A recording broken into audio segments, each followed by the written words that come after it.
Sa patuloy at masidhing kampanya laban sa illegal na droga, matagumpay na nagsagawa ang Police Regional Office 5 ng Enhanced Managing Police Operation na nagresulta sa pagkakaaresto ng isang high-value individual sa bisa ng search warrant nito lamang Enero 20 taong kasalukuyan. Sinagawa ang operasyon dakong alas 6 ng gabi sa Zone 3 Barangay Mataorok, Minalaba, Camarines Sur na nagbunga sa pagkakaaresto ng isang suspect na kinilalang alias Nono. Ang operasyon ay pinangunahan ng Minalabak Municipal Police Station katuwang ang Philippine Drug Enforcement Agency, Camarines Sur sa koordinasyon ng PIDEA Regional Office 5. Nasamsam ang 37 piraso ng heat-sealed transparent plastic sachet na naglalaman ng hinihinalang shabu na may kabuong timbang na humigit kumulang 148.2 grams at itinatayang street value na 1 million pesos.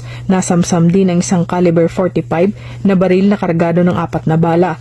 Maharap ang suspect sa kasong paglabag sa Republic Act 9165 o Comprehensive Dangerous Drugs Act of 2002. Ang matagumpay na operasyong ito ay patunay ng matibay na paninindigan na buwagin ng mga sindikato ng ilegal na droga at protektahan ang ating mga komunidad. Ang walang sawang pagsisikap ng Police Regional Office 5 ay patunay ng misyon ng PNP na panatilihin ang kapayapaan at kaayusan sa rehiyon. Mula dito sa Legazpi City, Albay, ako ang inyong PNN correspondent, Patrolwoman Vanessa Sol, alagad ng batas, tagataguyod ng Balitang Pulis.